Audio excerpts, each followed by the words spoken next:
যারা আমাকে আঘাত দিয়েছ তাদের কাছে আমি কৃতজ্ঞ। যারা আমাকে অপমান করেছো একটা সময়, আমি তাদের কাছে কৃতজ্ঞ। যারা আমাকে অবহেলা করেছো তাদের কাছেও আমি কৃতজ্ঞ। যারা আমাকে একটা সময় গুরুত্বহীন করে দূরে সরিয়ে দিয়েছো তাদের কাছেও আমি কৃতজ্ঞ। কেন জানো? তোমরা যদি একটা সময় আমাকে অপমান না করতে, অবহেলা না করতে, আমি আজ মাথা তুলে দাঁড়াতে পারতাম না। এই জন্য সর্বপ্রথম আমি তোমাদের কাছে কৃতজ্ঞ। থ্যাংক ইউ যে তোমরা একটা সময় আমাকে অপমান করেছিলে, একটা সময় আমাকে দূরে সরিয়ে দিয়েছিলে। প্রিয় বন্ধু, আমি ছোট্ট একটা উদাহরণ দিলাম আর কি। জীবনে দেখবেন খুব কম মানুষ থাকবে যারা আপনার প্রশংসা করবে, আর বহু মানুষ থাকবে ভাই যারা আপনাকে অপছন্দ করবে।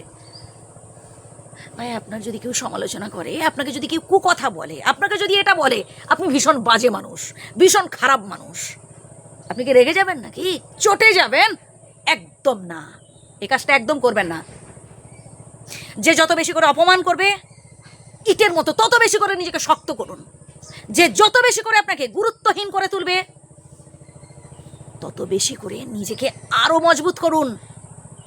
যে যত বেশি করে আপনাকে বলবে আপনি অপদার্থ, আপনার দ্বারা কিচ্ছু সম্ভব নয়, তত বেশি করে আরো ভালো ভালো কাজ করুন। জাস্ট চুপ করে থাকুন। একটা সময় ওরা চুপ করে যাবে, আপনিই কথা বলবেন ভাই। আপনাকে মুখ ফুটেও কথা বলতে হবে না, আপনার কর্মের দ্বারাই আপনার কথা বেরোবে। আপনার কর্মই বুঝিয়ে দেবে যে আসলে ওরা একটা সময় যা যা বলেছিল, আপনাকে অপমান করেছিল, নিন্দা করেছিল, ওটা ভুল করেছিল। একটা সময় তারাই আপনার সামনে স্বীকার করবে। হ্যাঁ প্রিয় বন্ধু, তাই একটু সহ্য করুন, সময়ের ওপর ছেড়ে দিন। ওই চিৎকার করে গলাবাজি করে ভাই বোঝাতে পারবেন না যে আসলে আপনি ভালো মানুষ, কারণ আপনি এখনো সফল হতে পারেননি। এই সংসারে, এই পৃথিবীতে সফল মানুষের প্রশংসা সবাই করে।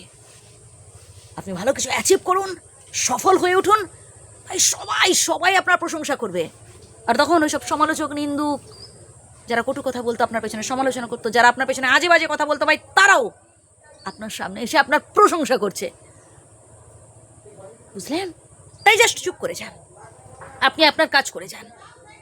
ভালো কিছু পেতে গেলে ভাই কিছু দিতে হবে, আর সেই দেওয়াটার মধ্যে সব থেকে বেশি কথা হচ্ছে সহ্য ক্ষমতা। আপনার মধ্যে সেটা থাকা চাই। সহ্য করতে হবে, অনেক অপমান সহ্য করতে হবে, অনেক নিন্দা আপনাকে হজম করতে হবে, অনেক অবহেলা চুপচাপ আপনাকে সহ্য করতে হবে। মানে একদম স্ট্রং রাখতে হবে নিজেকে। আর যে যত বেশি করে অপমান করবে, তত বেশি করে নিজেকে বোঝান যে আমি আরও ভালো কাজ করব। আমি একদিন বুঝিয়ে দেব যে আসলে তোমরা আমাকে অপমান করেছিলে না, তোমরা আমাকে বলেছিলে না আমি ভীষণ খারাপ, আমার দ্বারা কিছু সম্ভব নয়, আমি অপদার্থ, দেখো এবার আমি কতটা ভালো কাজ করতে পারি। এইভাবে পজিটিভ চিন্তা করুন। ওই পার্সোনাল লাইফে কে আপনাকে ঠকিয়েছে, কে আপনাকে ছেড়ে চলে গেছে, ভাই এগুলো ভুলে যান। ভালো কিছু কাজ করুন, দেখবেন ওই মানুষটাও একটা সময় আপনার সামনে এসে চোখের জল ফেলছে আর বলছে তোমার মতো একজন মানুষকে ঠকিয়ে আমি ভুল করেছি। বুঝলে? এর জন্য নিজেকে মোটিভেট করো। ভালো থাকবে।